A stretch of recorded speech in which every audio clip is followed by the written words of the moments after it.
G'day guys, it's Mark here from North Oz, and in today's video I'm going to be giving you a quick sort of midweek update on the GU Patrol because just so much has been going on this week, so you'll want to stick around for this. As you can probably tell by the title, it's not going to be overwhelmingly positive, but there are a couple of positives that has come out of this week and a couple of interesting stories to tell as well. So let's get stuck into it. So to keep me on track in today's video, guys, I do have a list of some talking points. So if you see me looking down every now and then, that is what that is about. I would do this outside, but it is so windy and it is raining up an absolute storm outside still. So Cairns needs to sort out its weather. So the first thing I want to talk about is the last video that I made, that I uploaded, that I filmed, was about the detailing. So I did the detail on the Patrol. I also got a really good deal on the tires. So if you haven't seen that, go and check that out. I'll try and put a card up here for you to check out. So so between then and now, so this is a little bit of a midweek update. So I was tinkering with the Patrol a little bit after that video. I was checking the radiator fluid, basic things. I hadn't even had a really good look at the Patrol. And a couple of things happened.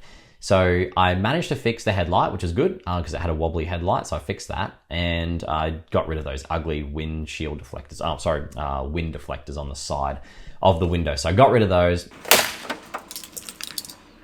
And the vehicle's looking a lot better. Looks much nicer after a quick wash and a bit of a vacuum. And now I've got those little things done and it's not looking too bad. It's starting to take shape.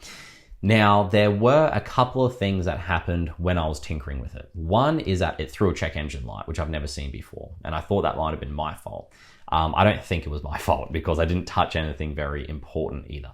So the idea was I was taking the car to the mechanic the next day. So I drove it into work, no issues. Drove it into town, had issues. I ended up driving it about 150 meters, if that, down the road. And the revs started drop, like, I've seen revs drop before, but not like this. I mean, I'm talking the revs were going all the way down to the stop. You know, that little stop that it has so that it can't go any further? The needle's going all the way down. It's kind of bouncing. So that wasn't great. So I started pumping the accelerator. I've got a little clip of that somewhere. I'll try and put that here so you can see what I was doing.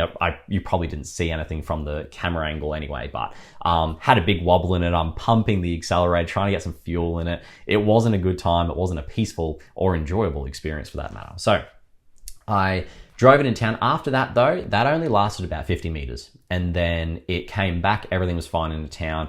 However, I was freaking out because that check engine light was still on. I thought some of the wheels are going to fall off and the whole thing's going to explode, but it didn't. It was fine. So I drop it off that afternoon. It was very late in the afternoon. I get a call the next morning and it's Kevin from Midas. And he said that we can't even get the car to turn on. It's throwing all sorts of check engine lights and the dashboard's lighting up. He said, do you have another key? So luckily Dad was around at home and he was able to go and get the key. Thanks, Dad. He was able to get the key and drop it in to Kevin at Midas.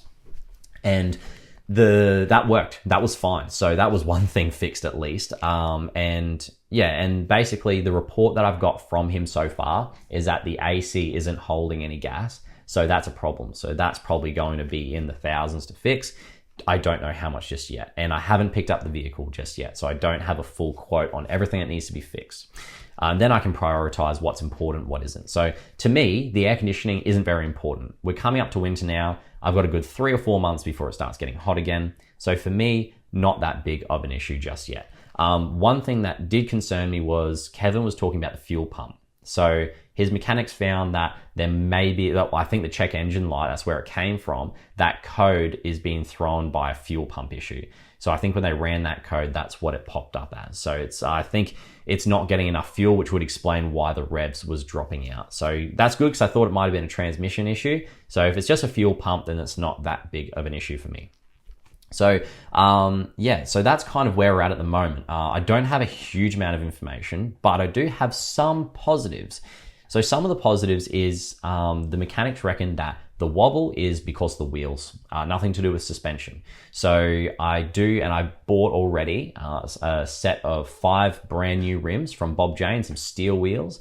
They are pretty much exactly what I've got on the car now, just a slightly more negative offset. So it will push the wheels out a little bit further away from the vehicle. That's what they recommended. So I just went by what the expert said. So we'll see how that looks. I'm looking forward to having matching wheels and tires and not having a death wobble in it because it it really is unnerving driving that thing down the road when it is wobbling like crazy. So yeah, I guess the idea is I just need to prioritize what's important. So I'm going to pick up the car tomorrow. Hopefully it runs and drives so I can, get some content out of it for you guys as well.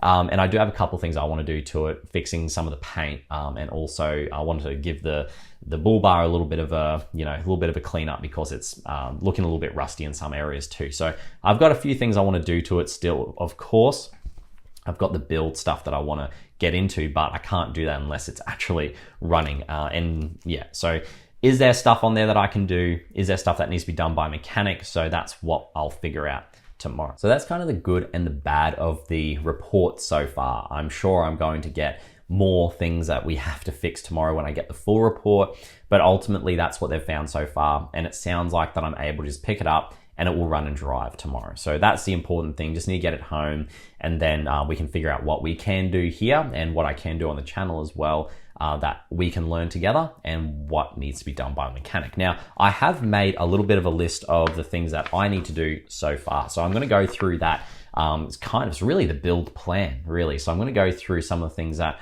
we're going to be covering on the channel, and kind of what my plan is to fix some of those issues that we came across in the last couple of videos that we've done. So I did have someone comment, which I'm really thankful for, that the comments so far, guys, have been so helpful. So keep them coming, please. Any suggestions that you have, ideas for modifications, anything that you guys have. I've already fixed so many things just from the comments so far. So thank you guys for commenting. The first thing is cleaning the seatbelts. The seatbelts are very rigid because they've got so many body oils and disgusting things in there. So I won't go into too much detail about that. But someone commented and said if you gave the seatbelts a good cleanup, that they'll actually retract. So I'm going to try that. Good tip, thank you. So that's the first thing I'm going to do.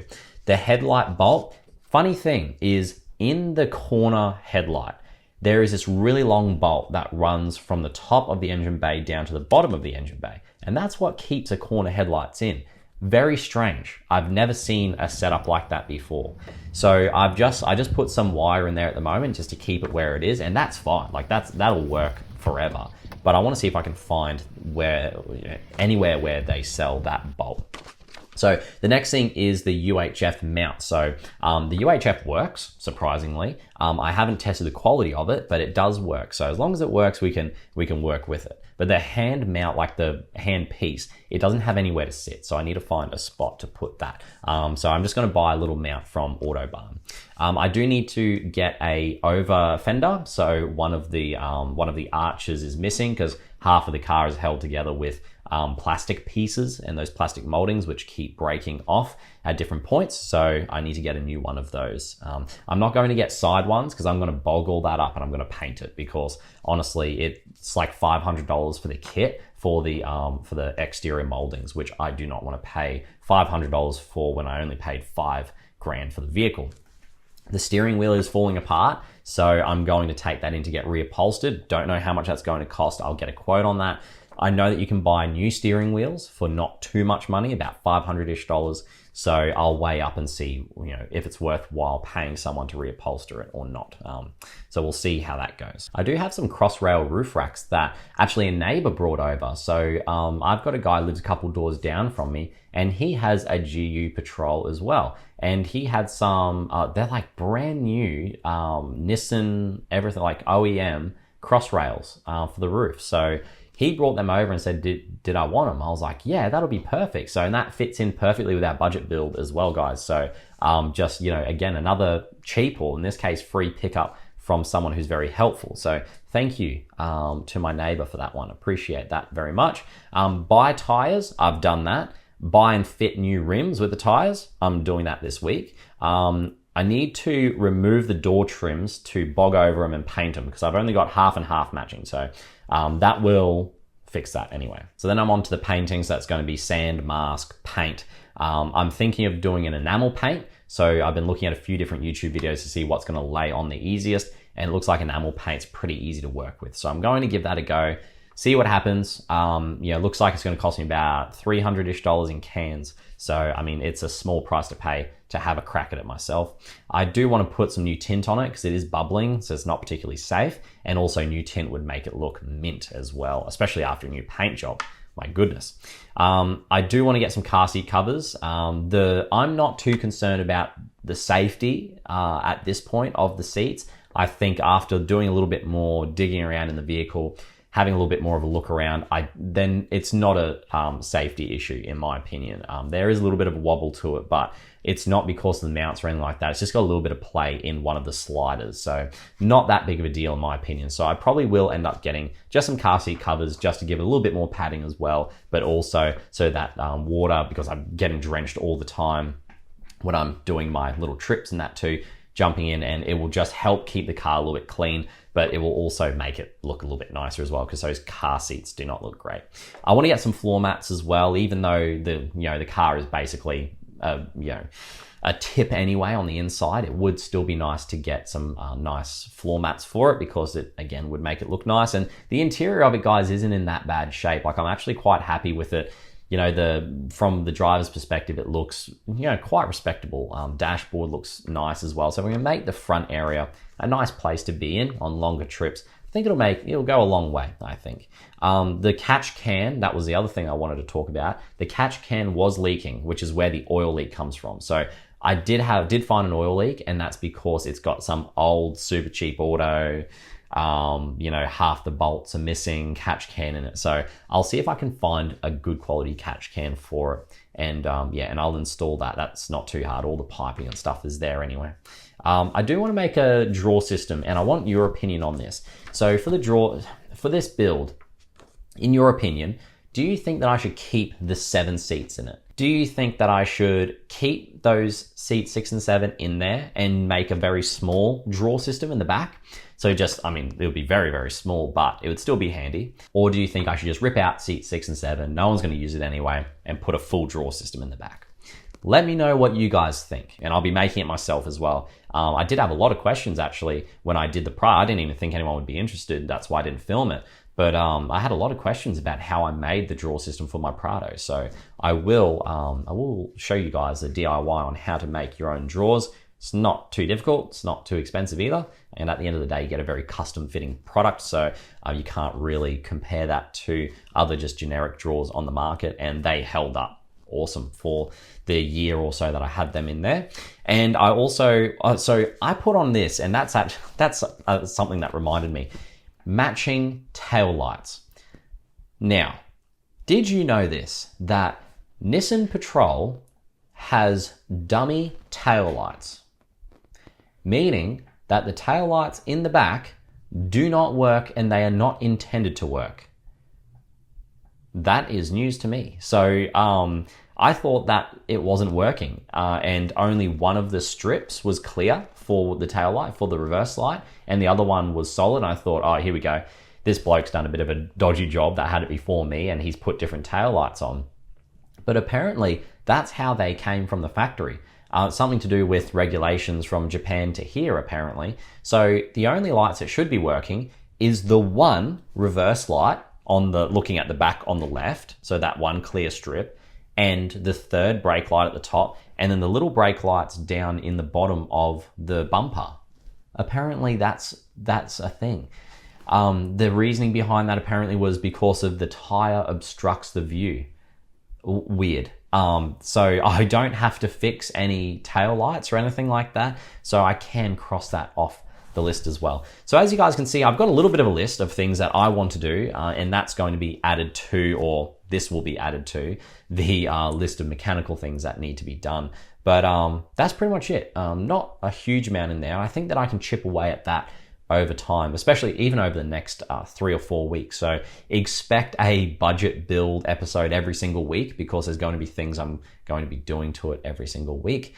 And yeah, and that's pretty much it, guys. So to summarize, the build's not going too bad, but it is expensive. Definitely buying a cheaper vehicle, the cheapest one on the market, maybe wasn't the smartest idea. Perhaps I should have bought something that was maybe around 11 or 12 grand that was mechanically a bit better, but I just can't find them, guys. Even now, I've been looking even after I bought it, which was a couple of weeks ago now.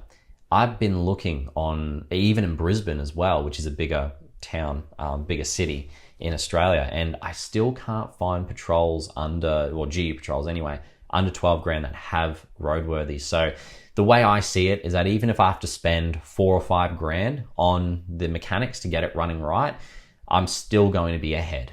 That's my opinion anyway. And the hope is that once I've replaced all those things, I know that they've been replaced. I won't have issues with them again.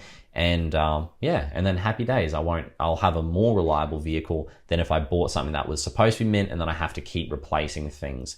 So it might just have to be a little bit more of a build than I thought. And I think this is going to be a really good opportunity for me to get my hands a little bit dirty as well with this project. I think that it will be, I think that the episodes coming up will be a lot more hands-on for me. I think there's no way around it. If I want to save money, I'm going to have to do the mechanic work myself, or some of it anyway.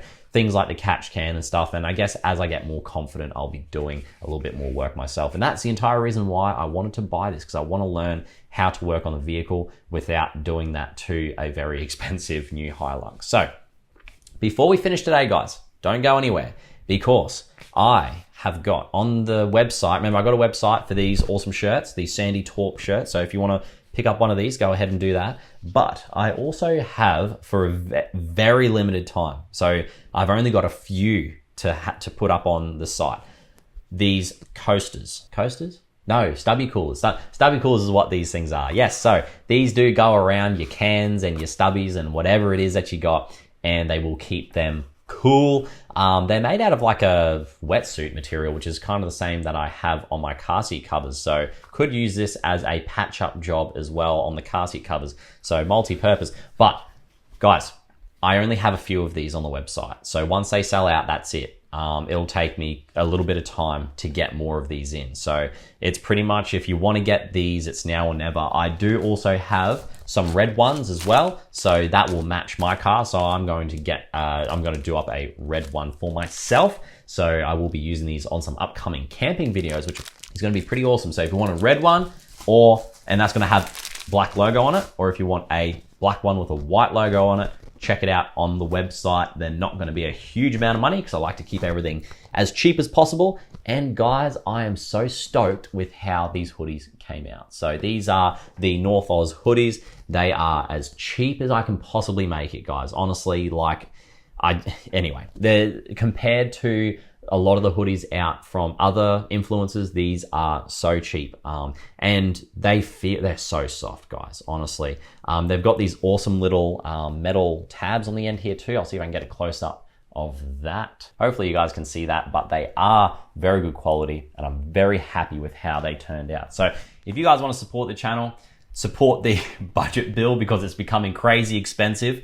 Go ahead, buy some stuff on the website, because this build is getting a little bit out of hand. I'm hoping that I can keep it under 10 grand, because that was my whole goal. So we'll see how things go. On Sunday, we still have normal budget episode coming up. So budget build episode will be up just like normal. This isn't replacing it.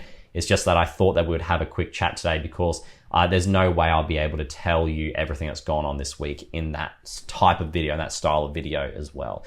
So like I said, guys, any questions, comments, concerns, whatever you have, put them down in the comment section. You guys are helping me out so much with the advice that you've given me so far. So please keep doing that. And I'm loving the support so far, guys.